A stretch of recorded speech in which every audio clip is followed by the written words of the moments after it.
we made it to episode 1 of the Big Picture Pinball Show. How do we sound? How do we look?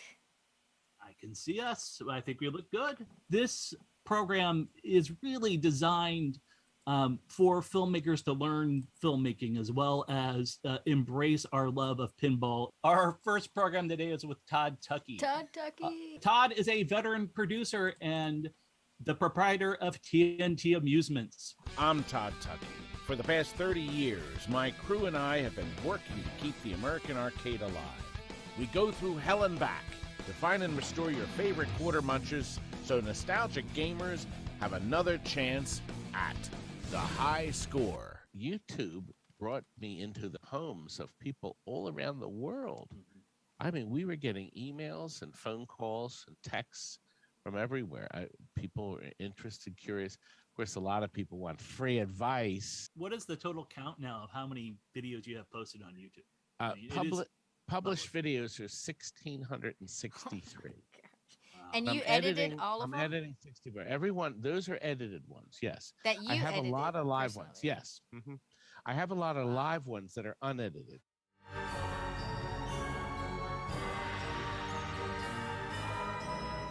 Our first episode, we hung out with Todd Tuckey from TNT Amusements. That was a really fun way to start off this show. And tonight, we have a very special presentation. We are going to learn about spooky pinball. Dana and Joe Reeves are here. They have made a wonderful documentary called The Things That Go Bump in the Night, The Spooky Pinball Story.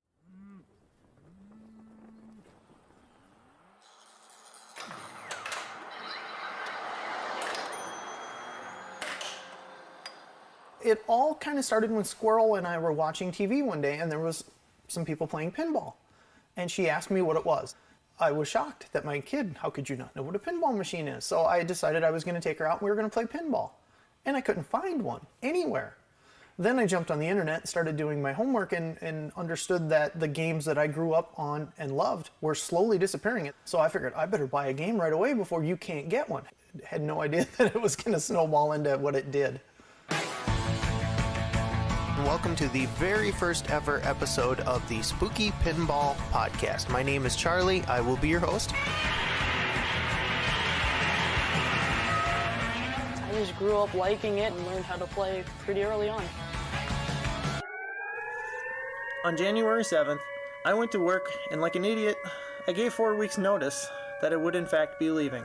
Spooky Pinball is now more than a podcast. We're going to build custom and production games. It will be scary, sexy, funny, and it better not suck because as of February 1st, I have no income except for game sales on games that I haven't built yet. It was shocking to hear, a guy with 2 kids and a wife and a family quit his job, go into manufacturing pinball machines. When he said he was going to start a pinball company, They thought I was nuts. I told him he was just crazy. you might want to rethink all that. Pinball's a risky business, there's no doubt about it. A couple failures in a row game-wise and you're done. The sales were really slow at first. We sold one game in 2 weeks. And I was like, oh crap, did I ruin his company by suggesting we make this game first instead of the zombie game? And I thought, we're done. It's what he's always wanted to do. I mean, he has a passion for it. If anybody was to do it, it would be him, and he would be good at it. I'm really proud of him, and I'm really proud of what he's done. So that's probably the best part for me. Pinball it's hard. It's very hard. I absolutely love it. Haven't had more than 2 days off in 3 years now, but I'm not gonna stop.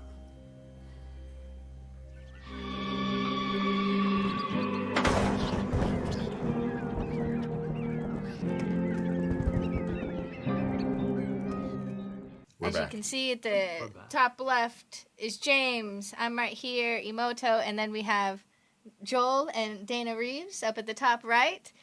Joel is the director, Dana the producer of Things That Go Bump in the Night, and of course, wait, my hands. How do I do my hands? This way. Mr. Chuck Emery himself in his haunted house that he lives in. See, this is kind of odd because I consider spooky things, fun and wonderful. But if you're talking scary, just having them come in and document all of this, not knowing if was this going to have a happy ending, or was it going to be watching yet another little startup company spin its wheels, crash and burn? And I certainly didn't want that to be the case. So I mean, to me, I honestly didn't know. And it was a big part of the reason that, number one, we are, I'm friendly and nice, I think, but I'm kind of private too. And so the process was a little intimidating, especially, with my family involved. But that to me was the spookiest part of it, was just not knowing. They could have been there documenting all hell breaking loose, and I'm so glad it wasn't. And switch the story around to have that drama. We're so glad you guys were so gracious and open and accommodating. You were just, and you didn't try to hide anything. You didn't try to sugarcoat or anything. You were just totally like you are. You were honest and open. Here it is. And thank you for being so gracious and allowing us to tell your story.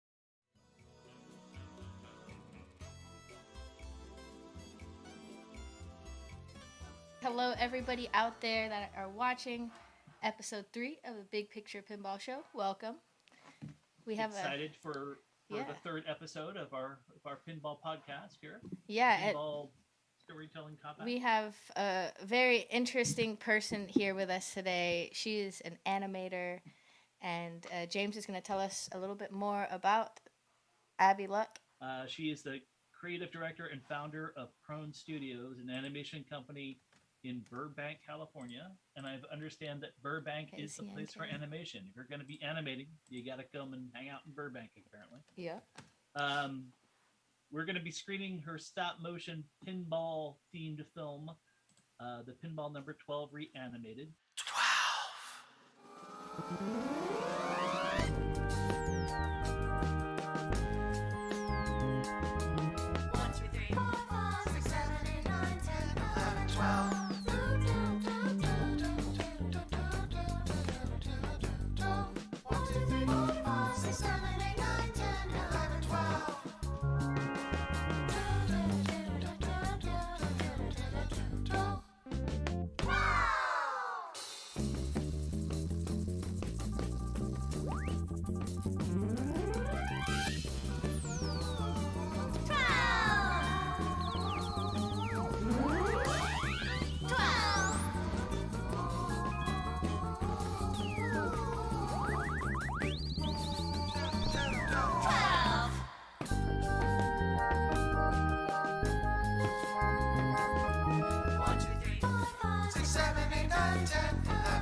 My favorite part is the pinball coming around Saturn, and then the music starts getting even more trippier, and the lights.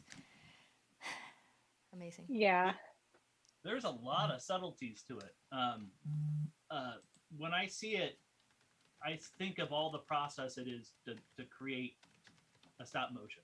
Well, this one I kind of just like banged out in like 3 weeks. It was almost like a fever dream. I just worked on it all the time. And so I'm not sure if I followed the traditional steps that there are to making this sort of thing. Like usually you would start out with a storyboard and you would draw out every frame that you're going to eventually build in the world. But since I kind of was doing a shot for shot remake of a lot of the parts, it's like the framework was already there. I didn't really like need to storyboard it and plan it out too much. Cause if you watch the original, those initial shots where the pinball is like bouncing around and like going through the different tubes, those are just, my interpretation of what the original looked like. So it's just timed exactly like the first one. But to build the sets and stuff, basically, a lot of trips to Home Depot and the art supply store. You nail together some planks of wood and then paint them all out. And then the way I animated that ball, I remember I was really into these rare earth magnets at the time. So I don't know if the ball itself is a magnet or if it's just a regular pinball. And then I had magnets underneath the set that I would move around to keep it in place because it's really hard to keep a little metal ball in place. I was wondering that because it always rolls everywhere. Magnets. Yeah. Like another way people do that is with double stick tape and stuff, but it would pull up all the paint and stuff on the set. So used a lot of magnets in that shoot.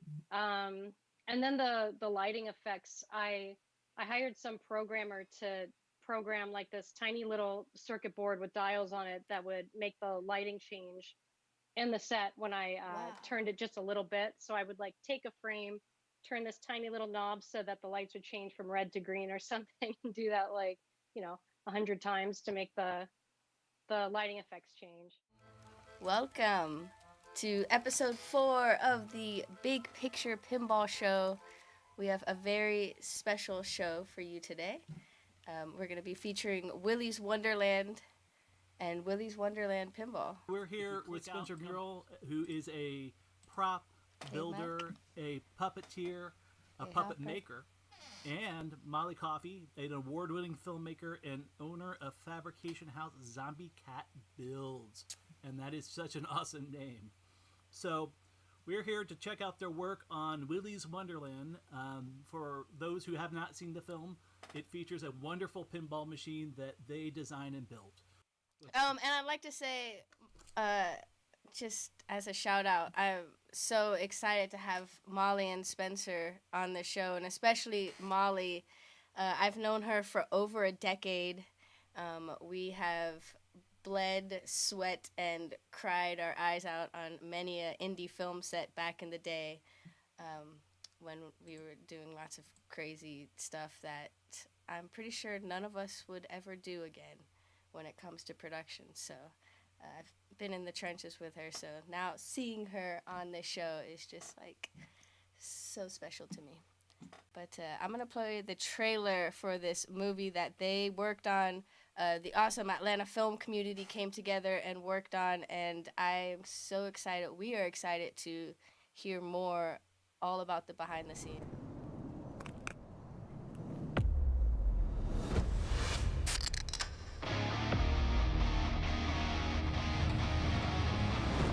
Welcome to Willy's Wonderland. Spend the night cleaning Willy's Wonderland, and I will pay to have your car fixed. Deal? You are officially on staff. Let's get the hell out of here. I can't stand to hear a grown man scream. This place has a dark history. I know the bullshit story they told you. It's a lie. You're here to be a human sacrifice.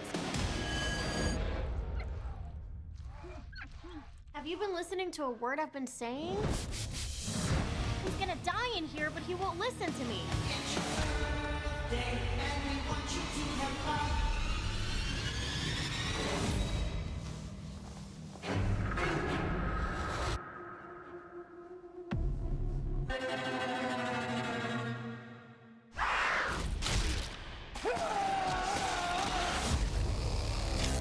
The machines got out. Nobody is safe. Put your balls on, Evan. We're going to Willy's. He's not trapped in here with them. They're trapped in here with him. It's your birthday, and we want you to have fun. It's your birthday, so let's party. It's birthday time. Everybody knows you from the Atlanta community, but anybody outside of the Atlanta community, myself as well as other people probably watching the stream, might not know as much about you guys and exactly how you guys met, a little bit of your origin story, a little bit about what Zombie Cat is, what the hell's a Zombie Cat. If you could elaborate a little bit, tell us a little bit about that, and then we'll talk more pinball. So Zombie Cat Builds is this fabrication studio that we have in the West End in Atlanta. There's about 8 of us there. We all dabble in puppetry or fabrication in some way. It's interesting because everybody kind of touches the art department in film in some way, but then also touches puppets in some way, which is obviously like a very niche kind of person. And so we've just kind of gathered all of those people under one roof, under the hopes that we can kind of build anything that that we want to, that might come across our table on a project. And Spencer can kind of tell the story of how he found Zombie Cat, but he kind of just wandered into our shop one day. Yeah, like a zombie cat. I got a job in film industry like anybody does by popping your head out of a hole at the right time and saying, I can do that. How long have you guys been collaborating? When did he wander into the shop, and did you feed him before he. Actually, I was really amazed that they had snacks available. The last Crafty. that I worked Always on. gotta have it. I honestly couldn't believe it. I was like, you guys actually will give us this free. So you don't wander too far And he away. never to come left. back.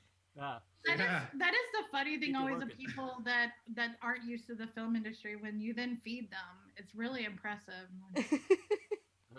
They know what they're doing. If they're having starving artists come in and work on these crazy asks at a really tight turnaround time, if you just give them food, I mean, that's half the battle right there. But yeah, I think it was like I think 7 years ago, maybe. Yeah, seven is right. You might want to say what a production designer does, because I explain that to people all the time, and they're like, my friend Molly's a production designer. Like, they don't quite get what that means. That's definitely fair.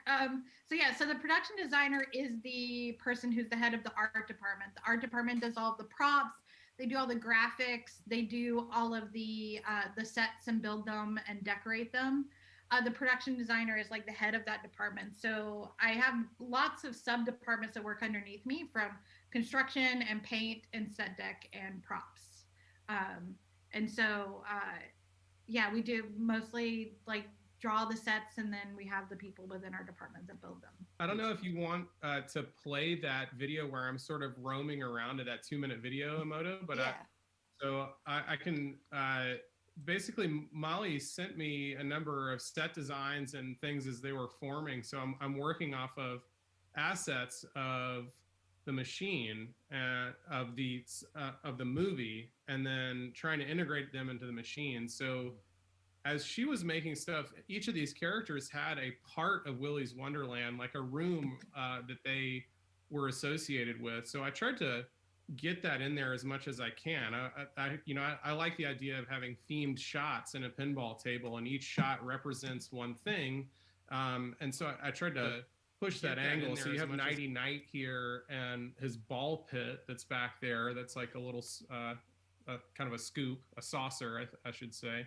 Yeah. This is Tito. Tito had a volcano. Yeah, but you don't ever actually, it's so dark and they're doing like a flashing light. You don't ever actually see the volcano, but there was a volcano in his room. Oh, crazy. That's Alligator, and that's his spinner shot there.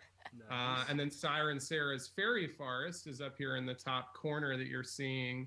She has a whole room in there that, makes it into the film. And then you have Gus's arcade with little 3D printed arcade cabinets and the rocket ship that's from his area. Yeah, it was the ticket booth at the back of the room that we built. And then Cammy Chameleon is there. And then Ozzy's shot is these drop targets. And then of course you have the dining room area, which was the part that I was probably most excited about. That was that sort of idea came to me immediately when she said pinball machine, like based sort of like a Chuck E. Cheese. It's sort of, it's a kid's restaurant. I was like, oh, if you could get a table with the pop bumpers, you could have that be like a dining room that the ball's bouncing around. To the point even that the tiles on the floor is the pattern of the tiles in the room, because I had an overview that we had drawn that we gave to construction when they were placing the tiles, and I just sent the same drawing to Spencer. Yeah. I think that gives a good overview of it. It was really a treat to be able to think about it in this way, and some of the stuff that they're working. It always happens with movies that there's details and sort of lore and thought that goes way deeper into things. So it was really nice to be able to get that in the table, at least, even if it didn't make it into the final film.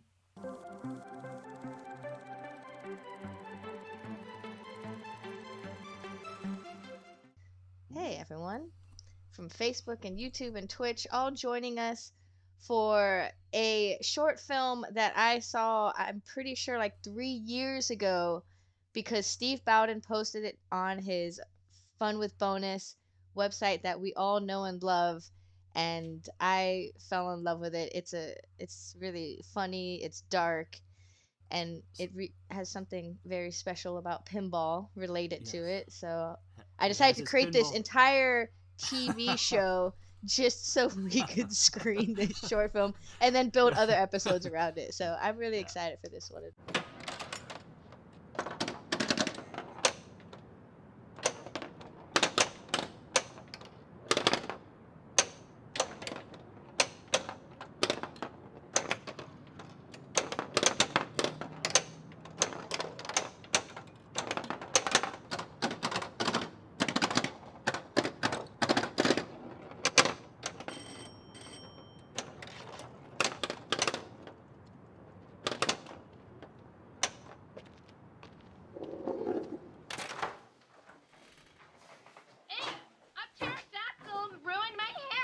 Greetings and salutations.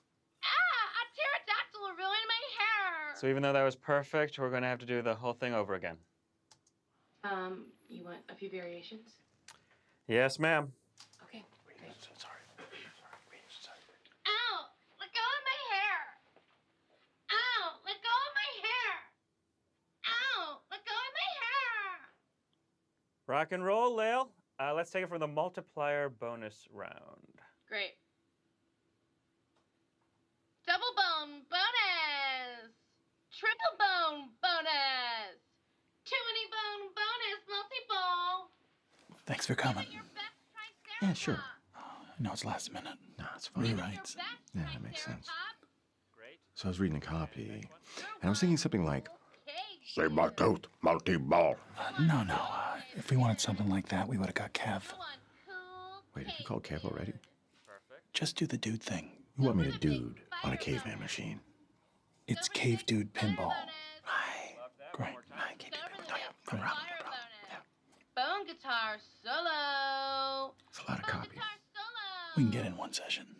Wait, not two. Cave Dude is the best. Cave Dude is the best. Cave Dude is the best.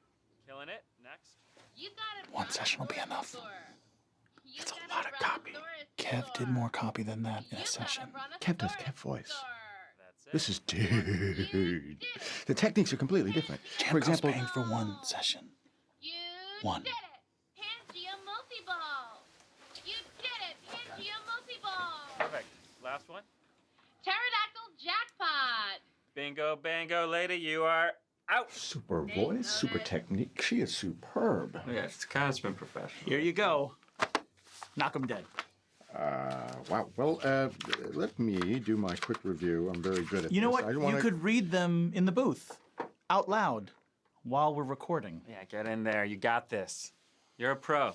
Come on. Just remember, the dude is a fantasy and the dude is reality at once.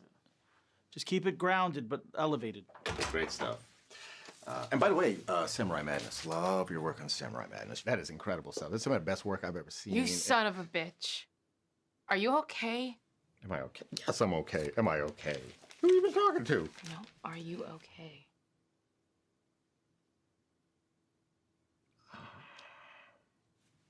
I'm great, if that's what you mean. Better than okay. I'm great. You son of a bitch. What, are we in church now? This is...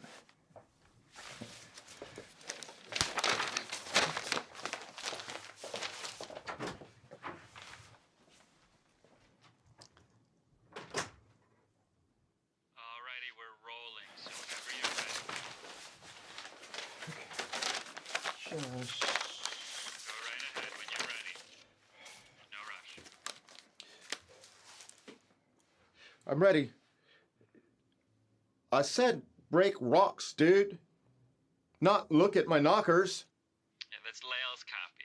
And even so, that read was a tad forced. Rock on! Rock on! Rock on! That's all the ways, guys. There are no more ways. That's it. All right, we're moving on. Super fire, super wheel, super pterodactyl, super saber tooth jackpot. That was slurred a little bit. You just clean it up. Yeah, I'm gonna mop it up. Okay, I'm gonna mop it up. Super fire, super wheel, super pterodactyl, super saber tooth jackpot. Can you just? Yes, I could. What? Do what? Just do it again, I guess. Okay, I'll do it again. Super Fire, Super Wheel, Super Pterodactyl, Super Saber-Tooth Jackpot! Okay, it's getting a little cartoonish. It's getting cartoonish? Okay. Stop trying to be Kev. Yeah, okay, all right.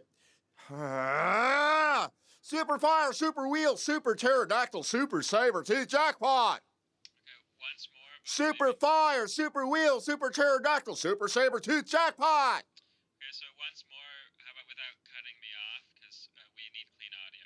That's why we're here. I didn't want to put you through the cutting off of you, but I had to, you know. Here we go. Oh! Super Fire, Super Wheel, Super Jackpot! That didn't work. All right. Maybe just. You know what? Here, look. Let me peel it back just a second, guys. And I'm sorry. You know, this is a hot box, and you guys are out there. Let me just rebalance it. Sure, Let's do it again. Take your time. Okay, here we go. By the way, can we split these? I'm not cutting out your jackpots. Let's just split them up. Here we go. Super Fire, Super Fire, Super Fire. I am not splitting. They're already split, brother. Super Wheel, Super Wheel, Super Wheel. I swear to God, I swear to God, I'm gonna Super Pterodactyl you, Super Pterodactyl you, Super Pterodactyl you. Go, Super Saber-Tooth, Super Saber-Tooth, Super Saber-Tooth, dude. What's going on? Why don't you just step outside, take 5? Sure. Why don't I just step outside and take 15?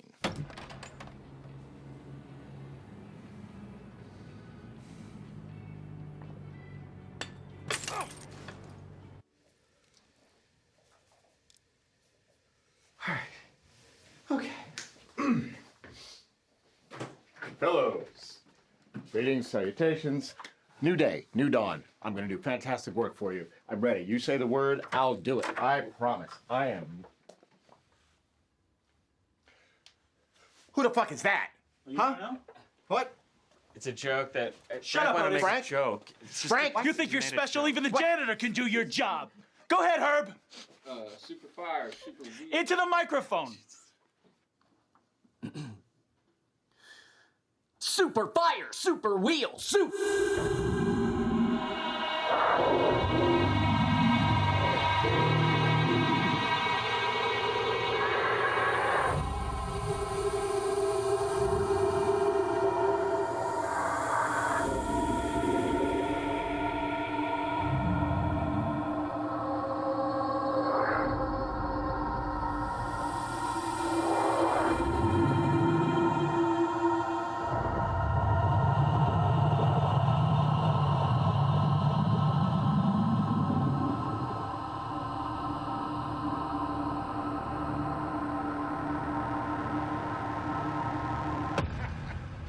Hey, look, man, I don't know what's going on with you and that guy.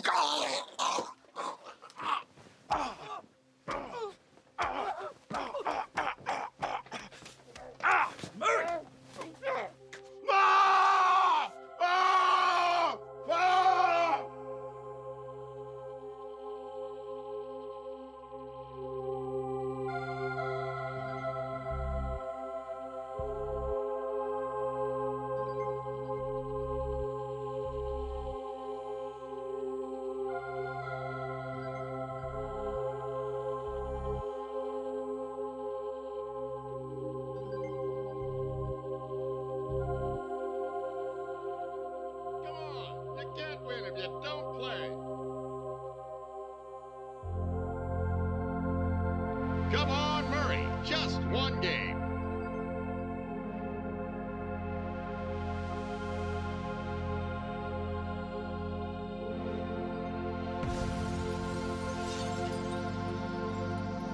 Do I see a big winner out there? Who wants to play the game? Put in a quarter. Welcome to the show. I'm your host, Niles O'Smiles. Let's play. You're on a roll.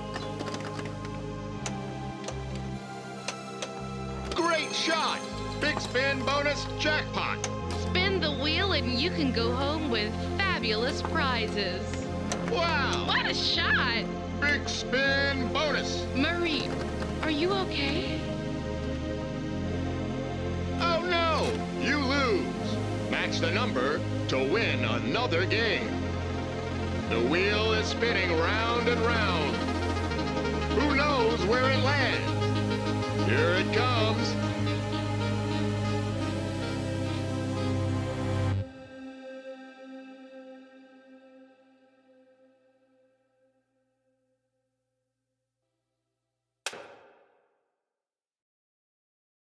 Wasn't that the most amazing short film ever? I'm so glad I got to play that for y'all. Thank you, Matt and Ian, for joining us. That was so much fun. Thanks for having us. Thanks for watching. Yeah, that's fun. See it again. People in the chat are like, I swear to God, I'm going to super pterodactyl you. And he's like, there's no way I'm not going to say that during next Pinball League night.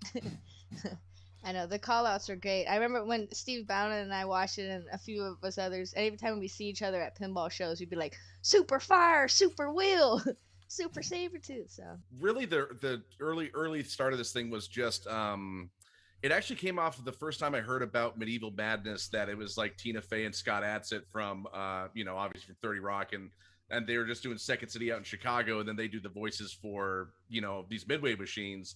And it really makes you think, it's like, oh, wow, like these could be very talented people doing pinball voiceover, because pinball voiceover to me I think it's very funny, but it's always very bad. It's always like just the silliest stuff, and you do have to say the silliest things, and the jokes are bad.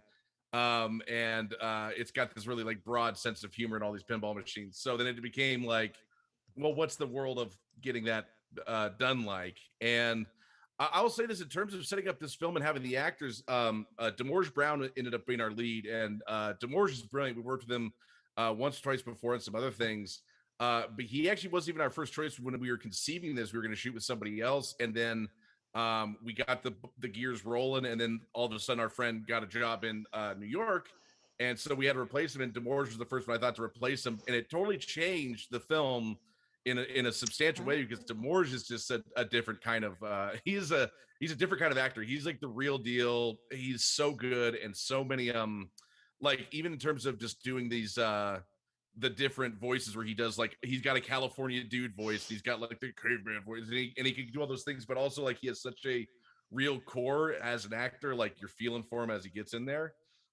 So bringing on Demorge was like a big thing, and any filmmaker in LA that's got a chance to work with him knows that he is like the tops. He's the best. Yeah, and he also brings so much to it, like okay, I'm better than okay, I'm great. Like that's Demorge.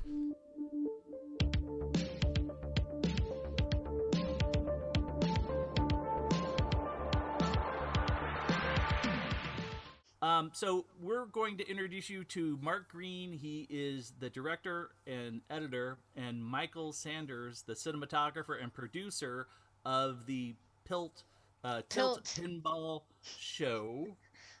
It's had some other names that we're going to talk about that, but right now it's the Tilt Pinball show. And it's a really wonderful series to learn about pinball, everything pinball. I find there's a lot of nuance that's missed in playing pinball.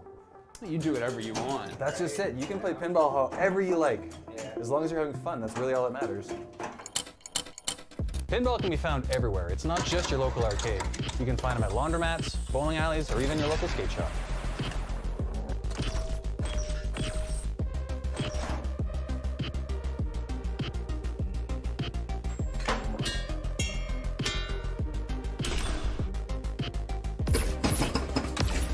The bright lights, the sounds,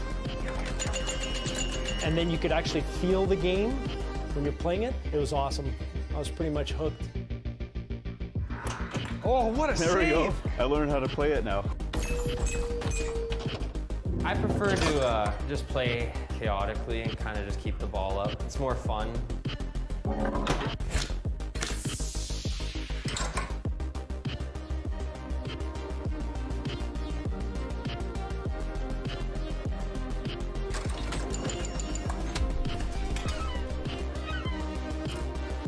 So why do you play pinball? Just to win, or is it just for fun, or a little bit of both? I have to play pinball. That's the right answer. In the first season, we went to different locations that had pinball machines, and we didn't go to an arcade. We purposefully didn't go to an arcade.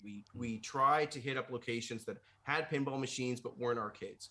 And then in the second season, we moved it onto a set because of COVID and we were in lockdown. It was just, and we needed more time to shoot the machines. Yeah.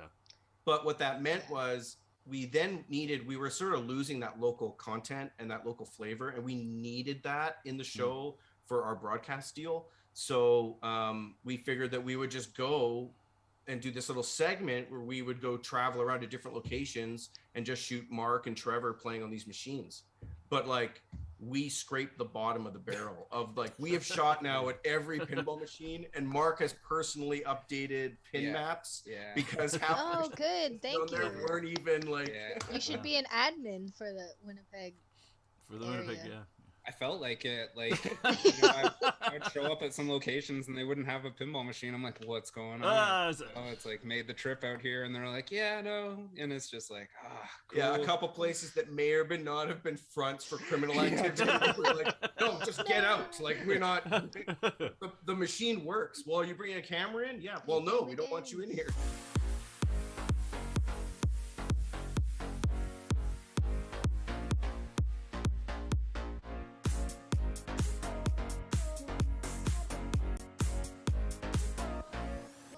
Hello, everybody. Welcome to episode 7 of the Big Picture Pinball Show. Hello, James. Hello, Emoto. How are you? I'm good. How are you? I'm groovy. I'm excited about today's show. This is show 7? Yeah. 7? We've made episode 7. It's crazy. That's awesome. Right? There's so much content out there for pinball and filmmaking. You had no idea, and I kept telling you. Yes. And you were like, no one makes stuff with pinball machines. And I was like, there's a whole world, James. Let's go. People documenting and talking about their pinball machines. Well, this is a pretty cool show. Our guy today, a filmmaker who made a pinball machine inspired from his film. And this is a guy who was inspired to create a pinball machine after making his film. Cool. I'm really excited because I got to actually flip this game at Pinball Expo this year. Yeah, he was in the homebrew lineup with the rest of the gang that came out to Pinball Expo, and it was a really fun game. And then when I found out that it was made inspired by his film, I was like, you need to be on our show.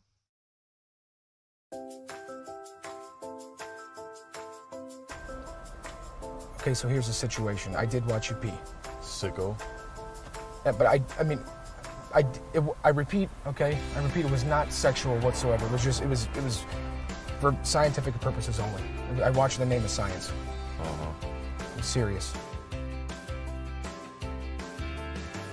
And you own 500. I am poor. I got like $12 room.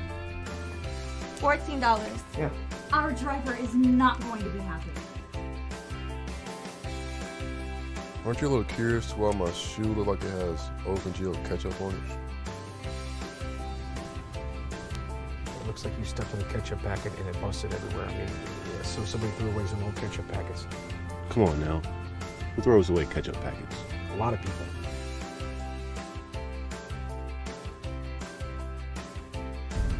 Bought some good times from your gay friend. Really? Go ahead. Think we should take a couple bumps before we do this? That's not a bad idea. Not a bad idea at all.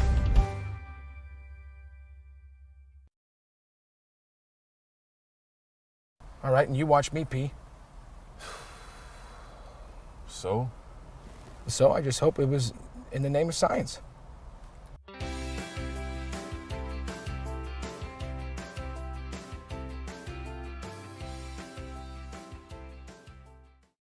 All right. Welcome, Joel. Welcome to the party. Thanks for joining us today. Thank you for inviting me. I'm a Welcome, fan of this Joel. show, and you guys rock it. Awesome. Yeah, your machine just sitting in there with you in your house. It's beautiful.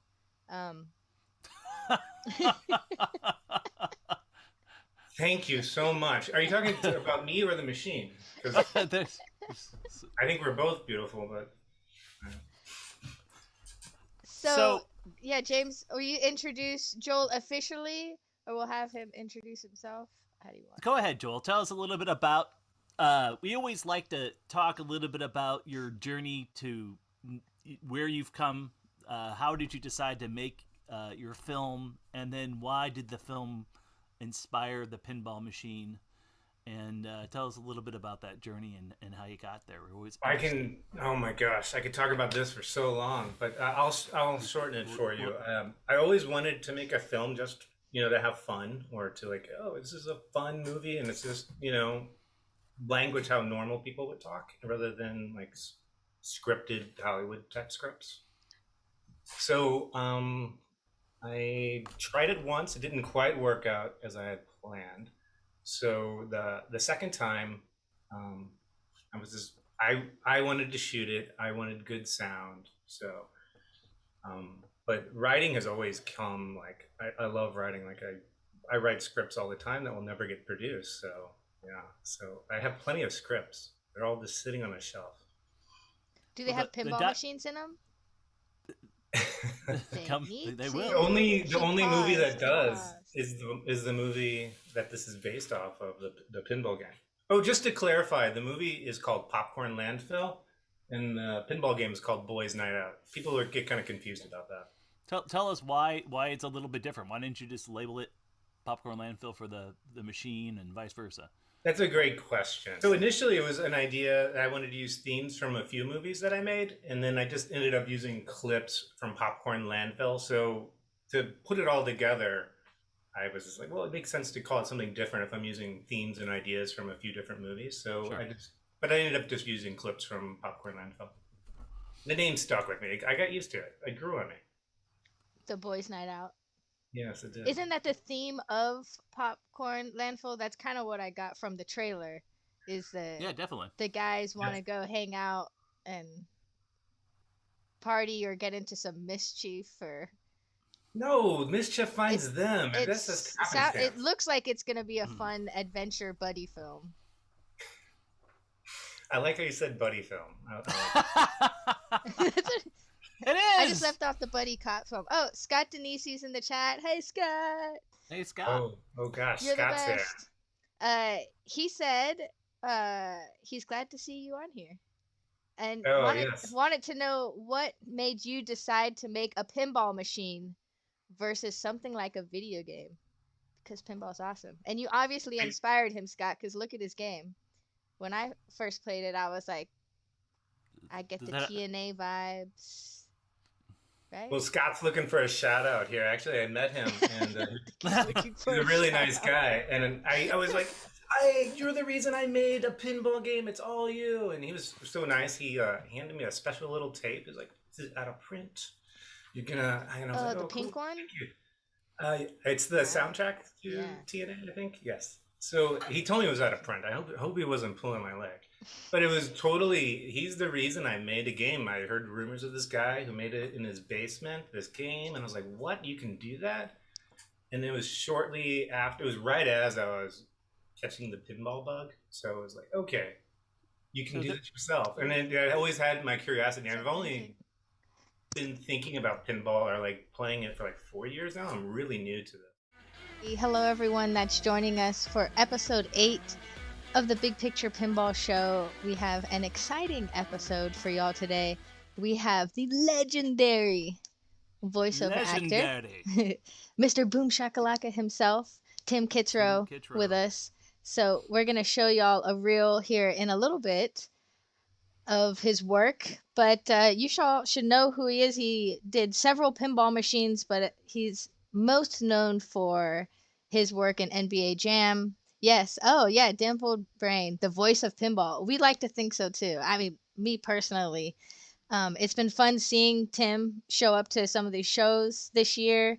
We saw him quite a few times, and we're all kind of getting out there. And James was like, hey, what if we invited Tim onto this show? And I was like, you talked to him? He's a legend.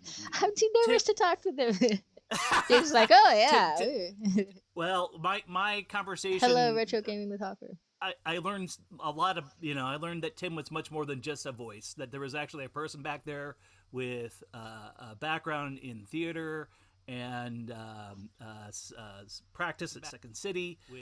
He's a writer, an actor, a voiceover artist based in Chicago. Outside of doing all these wonderful video games that you hear his voice on and pinball games, he is a trained actor, and he's worked in most mediums: theater, film, and television and radio.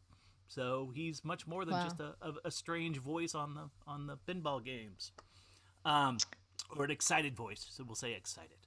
He does all sorts of voices. It's funny. I remember when I first realized that because I grew up, playing video games, James. You said you never played NBA Jam, but definitely in my young preteen years, that's how we would solve rivalries between me and my brother and our friends. We'd just be like, all right, well, let's take this to the arcade and play some NBA Jam in the 90s. So then later on, when I got into pinball several years later, and then someone was like, oh yeah, did you know that this voice you're hearing in Elvira Scared Stiff is the same voice that does the NBA Jam and NBA Fast Break and stuff like that? And I was just like, such a small world in this industry. So it's cool. Everything comes back to pinball is the moral of that story. And filmmaking. Everything comes back to pinball. Oh yeah, right. Because this show is about filmmaking. And audio is very important for storytelling. So that's a the lot connection. of the same. Oh, yes, yeah. That's our weave here. Is that a lot of the same principles are brought into pinball games and arcade games, performance, yeah, Mitchell, you theater. A lot of the same technology as far as videotaping and audio recording. And it takes time to develop these characters, and we're going to talk to Tim about how he brought all those things together. So, and what's best to see for those people who don't know the video games like myself, but are filmmakers. Hopefully, you're watching this program. It's to see some work. So we've cut together a quick reel for Tim, so people can see what he does and see what he brings to all these games. So. If we could roll that, and then we'll come back around the other side and hang out with Tim and chat with him a little bit. Welcome to DUB Jam! Hi everyone, I'm Tim Kitzrow. Deep into the Matrix we go, seeking answers from the Oracle on round 2 of the playoffs. Tonight's musical mashup, Dub Jam takes on Smooth Jam. Disco Demolition Night at the Oracle. Put on your dancing shoes, do a little dance, give a little tug, get down tonight! Where does Disco Ball go? Disco to the hole! Kaboom! And where does this one go? Disco there too! Boom! Shaka! Laka! Dub Nation is on fire, sweeping the first 2 rounds. I gotta keep playing. I am jacked. Hey, hello, Tim. Thanks for joining us. Hey, how are you, Moto? Hello, James. And when people say, how did you get into this? And no one goes about, I don't think anyway, like especially 30 years ago, I'm going to get into pinball and video game voiceover acting. And it's just such a random thing. And I don't think that one could go about doing it. Maybe these days in video games, things have changed a lot, but I also happen to be there at the beginning of the more speech in games and the sports video games. But as far as voices in pinball games, generally, they would use whoever was in the studio. Steve Ritchie, whatever. Everybody would try a voice, and if they couldn't, then they would go out to an agency. Tina Fey is in Theater of Magic, I believe. Some of the old Second City people, were with agents there. But otherwise, it was just a bit of random luck. But once I got in, and I was a fairly decent mimic to do things like Popeye and Rod Serling for Twilight Zone, which helped my case. But otherwise, I was just doing random characters that I created, like a Roadshow, Ted of Red and Ted, Attack from Mars, various voices, Elvira, what time is it? Time to get scared, Steve! And that's just, having fun with, the old days of Second City SCTV. Joe Flaherty used to do Count Floyd, and he'd have his Monster Horror Chiller Theaters. So it's kind of a ripoff of that. Those are so iconic for pinball, too. Hello, everybody, and welcome back to the Big Picture Pinball Show. It is episode 9, and it is officially our new favorite episode because we'll be talking about Mark Mandeltort, the founder and original owner of Marco Pinball. But hey, James, how are you? Hello. No, I am fine. I hope everybody had a safe and happy holiday. And we are back again for another Hey, everybody. Big Picture Pinball show. And yeah, this is a little bit different show than our other shows because we always highlight a filmmaker and talk about their filmmaking as it pertains to their love for pinball. And this show's a little different because we're gonna be playing some of our videos and some video clips that we've created about a very special man who was also the founder of Marco Pinball, but also he was the executive producer of our show, and he'll be very much missed. In lieu of getting into other more established industries, I chose to focus on pinball machines after all these various arcade chains came and went, and distributorships came and went, and manufacturers came and went. We knew there was a need to keep these machines out of the landfill. So we always had a problem sourcing parts, and that seemed to be a vacuum in the market for pinball parts. Like so many companies, we started in the garage. And after my wife kicked me out of the garage, we were forced into the pinball industry full time. We started with a paper catalog that I wrote on Word, actually, and that evolved into a fatter newsprint catalog pre-internet. And then the internet came along, and with the help of family members, we evolved into probably the first internet pinball presence. You know, the people in the pinball industry in general, not just our company, are all passionate about pinball. And we look for people who also have that same passion to be in the industry. It's not the highest paying industry in the world, but it is the most fun. So we look for like-minded people to work with us, and we've found them. We have, fantastic managers and helpers and workers and road people, and I hope they enjoy it as much as I do coming to work every day. It's never the same thing twice on any given day, and the industry continues to grow. It's been on a roller coaster for the last 80 years, and we're back on the upswing now. So James, when I met you, I was like, oh, you're actually a professional movie producer. Because Mark always had respect for professionals in any space, and people that, especially in the art space. And so once I started telling you the story, I saw how interested you got in it, James. That's when I realized, and also those of you that know Mark well know that he doesn't like being filmed and being on camera. He preferred to be behind the camera. So thinking back, like, holy crap, we don't really have a lot of footage of Dad. And we've been talking about, Nancy just recently retired, and Mark was, he had no other plans after pinball, but we wanted to make it so he didn't have to be there 70 hours a week.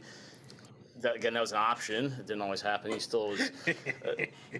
So it's one of those things that I kind of had an oh shit moment, like, oh, we need to get Mark chronicled more because he's had all these great things. I've heard it a bunch, and when you're around somebody like that who's so brilliant, like for all your life, you kind of forget just how special somebody like that is. Welcome to episode 10 of the Big Picture Pinball Show. Hello, James. Welcome. Hello, Emoto. It's good to see you again. I love your golden cat, your lucky cat, and the RGB lights, actually. For those of you who don't know who Chuck Prispel is of Most Visual, you guys will meet him soon. But all of the latest Stern mini documentaries and all those promotional trailers for all the games coming out since, we'll talk about that later with Chuck, but you know what trailers I'm talking about, right? The stuff that we drool over and we wait for to see when Stern announces a new title. Chuck's the guy behind it, and we have him here tonight. I think a good game design has a good mixture of both easy and hard shots, easy to follow, lots of shot flow. It's got to give you that feeling that you accomplished something always. That's how I approach any design.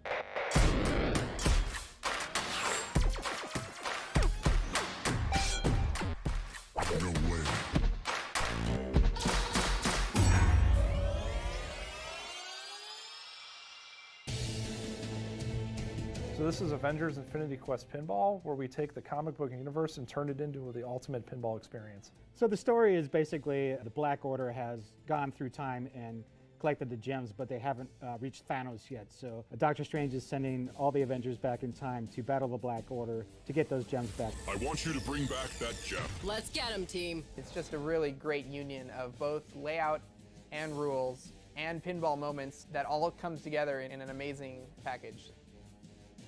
You look at this and you can go, it's a Keith game from a mile away. This is Team Elwin's third game at Stern Pinball. Harrison Drake is our lead mechanical engineer. I'd never touched a pinball machine before I started working here. Our head programmer is Rick Nagel. The guy's a ninja. We work a little different than the other teams in that he will design the rule set as well as the playfield layout. Our support programmer, Raymond, who also helped me with some of the rules. I'm able to just come up with rules that I like and hope other people like them as well.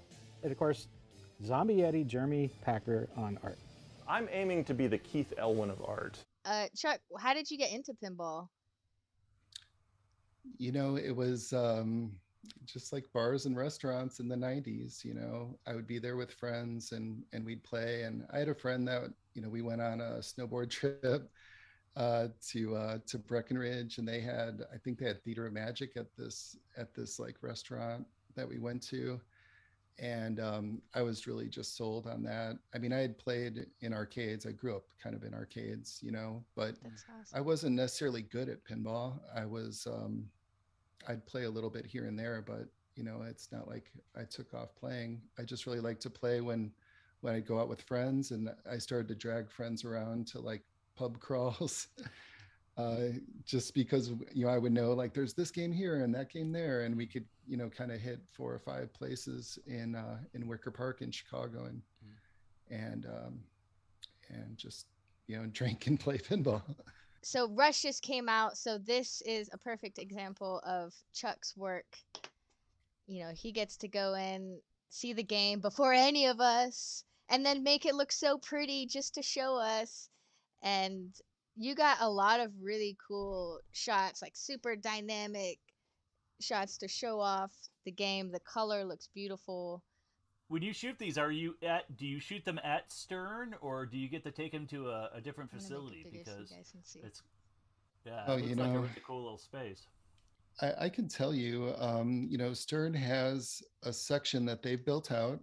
Actually, Echelon Design, they built out this cube area, and we wheel the games in, or usually Zach Sharp usually comes and wheels the game in, and it's got a cover on it so no one can see it.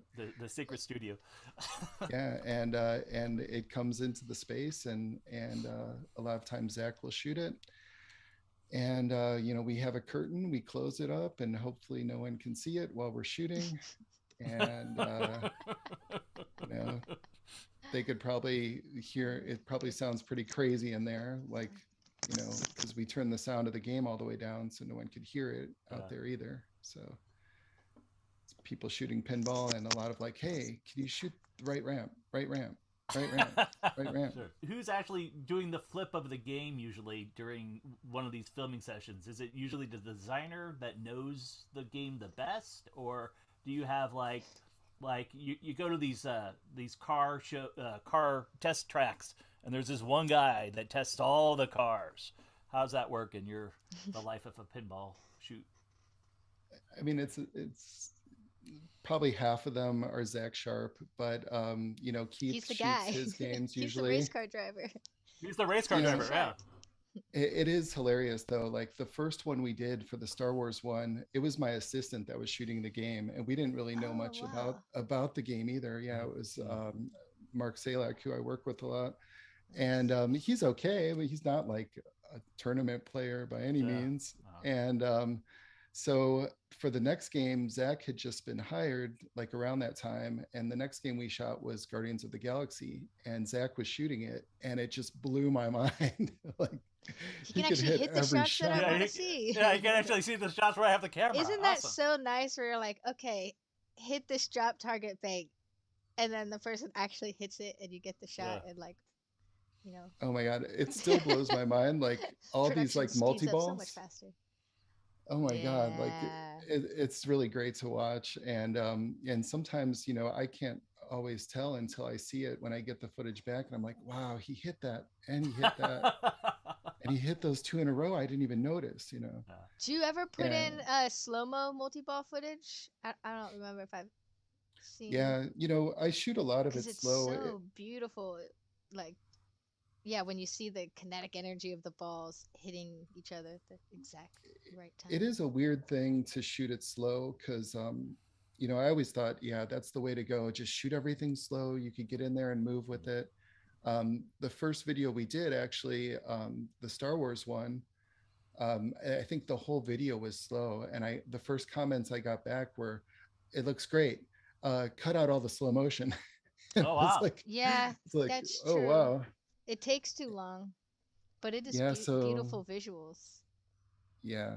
And I mean, the edit had to be completely redone. Just one comment cut out the slow motion. It's like, oh wow, I have to redo